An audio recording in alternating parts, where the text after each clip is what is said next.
Hello and welcome to Discover Labyrinths with Lars Hallett. Today we're going to talk about finger labyrinths as a tool for meditation, prayer, and stress reduction. Personally and generally, most people walk labyrinths full scale, but there is also the practice of using a finger labyrinth that you can hold in the palm of your hand and trace with your finger or other utensil. Now, personally, I got a lot more out of walking labyrinths than finger labyrinths until recently. And that's because I just had a realization that using a finger labyrinth is a different approach than you would be in the outdoor setting. So here are some tips that I've come up with to expand and deepen your finger labyrinth practice. Now, the first thing that I've realized is that in walking the labyrinth, the footsteps are something that creates a rhythm and really brings you into the experience. But on a finger labyrinth, you do not have the footsteps to create that rhythm. So what's really important, I think, is to focus on your breath. And just like a sitting meditation, because we are generally sitting with a finger labyrinth, we want to begin with the breath. And I would invite you to actually trace the perimeter of the labyrinth while doing a series of breaths to get centered and steady and ready for the finger labyrinth experience. So when Thich Nhat Hanh does a calligraphy Zen painting, he uses his paintbrush and paints a circle beginning at the bottom of the page. And he breathes in for the first third of the circle, and then he breathes out for the second 2/3 of the circle. So you can do this same practice with your finger on the perimeter of your labyrinth, and breathing in, trace the lunations of this Chart labyrinth, and then breathing out, continue the circle all the way around.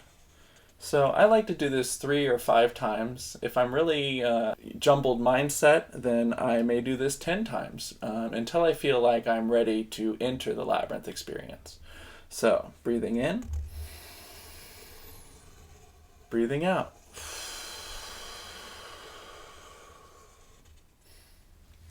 Great. Now that we're at the entrance, we can also set an intention for this walk, just like we might do on a walkable labyrinth. So you could focus on a specific question, a prayer, a mantra, or an intention. Simply, may I find peace on this path, or perhaps what is my next step, or just simply to experience your experience. Now, another thing that happens on finger labyrinths is that you tend to go very quickly through the design, especially if you are using a smaller finger labyrinth. So Lauren Artris had the invitation to use your non-dominant hand. So for me, that would be the left hand. And that will slow you down and help you actually drop into the experience because it will take you out of your rational mind.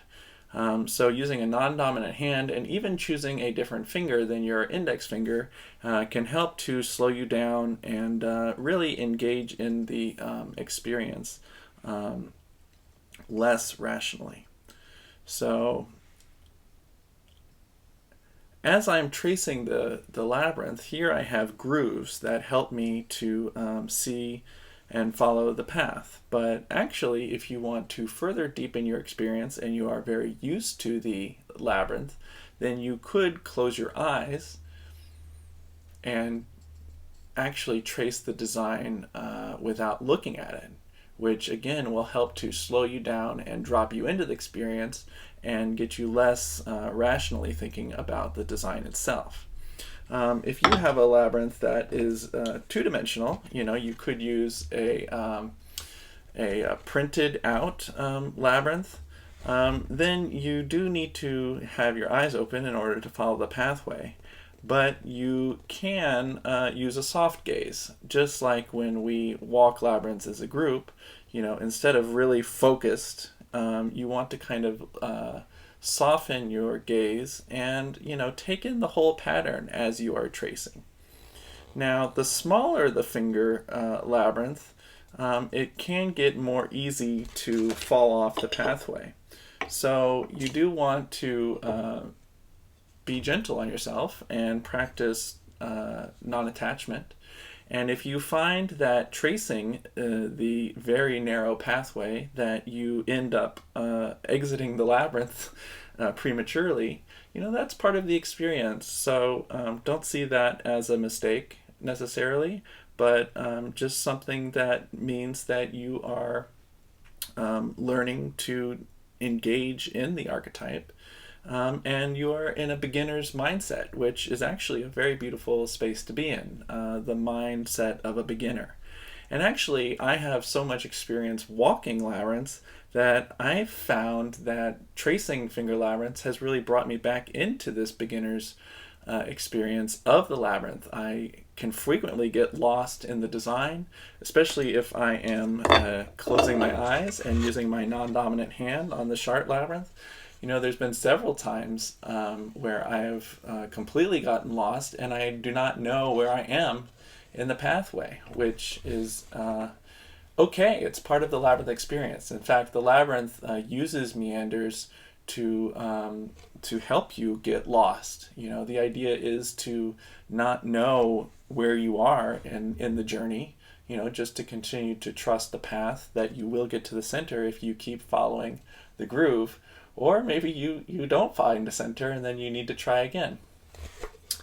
Another thing with finger labyrinths is that if you have a smaller finger labyrinth, this is a hand-stitched finger labyrinth. Well, a machine-stitched, but I mean handmade finger labyrinth. You may find that your walk ends quickly because it is only, for instance, this is a 3-circuit labyrinth, meaning that from the center there are 3 pathways that surround the center. So then it's completely fine, and actually I encourage you to trace the design more than one time. So, coming out of the labyrinth, if you want to continue the experience, take a circular perimeter pathway around the outside of the labyrinth, and then re-enter the labyrinth and walk it a second time with your finger. I choose to do a clockwise motion around the perimeter when I am going into the labyrinth experience.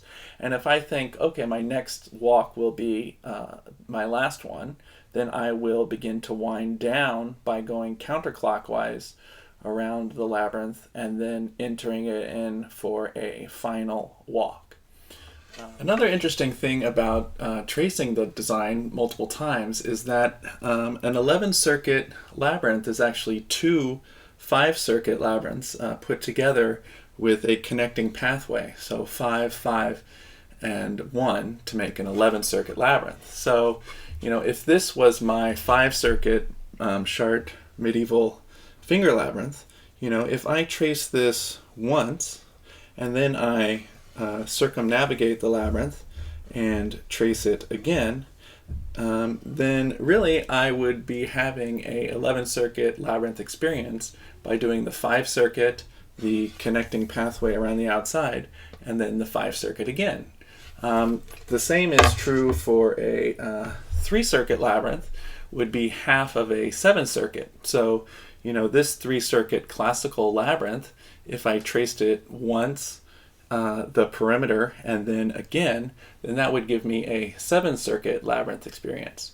And if you do a 7-circuit labyrinth twice, like this 7-circuit classical labyrinth, if I did this twice and did the outside perimeter, then that would give me a 15-circuit labyrinth experience. So if you have a smaller labyrinth, like a 3-circuit labyrinth, then you can easily make your 3-circuit into a 7-circuit, and if you do it 4 times, then that would make it into a 15-circuit labyrinth, which is kind of a nice way to extend your experience because a lot of finger labyrinths are small. Another thing that you can do is use a stylus or some sort of pencil or utensil to trace your labyrinth. If you find that you are having a particularly hard time with your finger, you could use a stylus to trace the labyrinth. It's another challenge as well to use it in the non-dominant hand. You could also find a ball and see if a ball could fit onto your labyrinth and, whoa, do it that way. But this is hard to do slowly. But another way to engage in your finger labyrinth experience. Okay, now I will demonstrate bringing all of these tips together on my personal practice for using a finger labyrinth. And I'm going to use this smaller Lunita labyrinth that Mark Healy gave me from Australia as my example labyrinth. So I've brought a plant to create some ambiance, and I have a candle that I will light, and I will also play some music. So here we go.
So thank you for joining me on this finger labyrinth walk.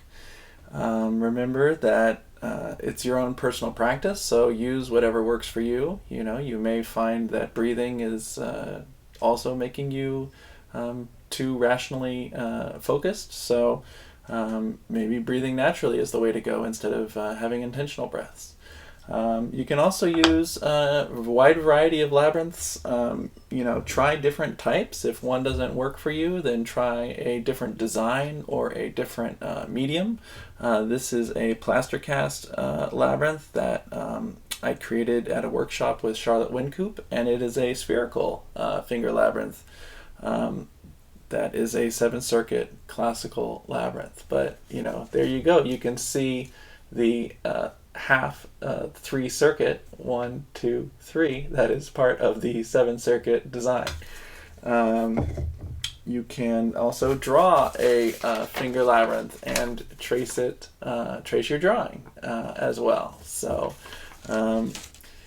enjoy your finger labyrinth experience, and please share your comments and tips and practices of your own in the comments, and subscribe to the Discover Labyrinths YouTube channel for more videos, and I look forward to seeing you on the path. Peace. Bye-bye.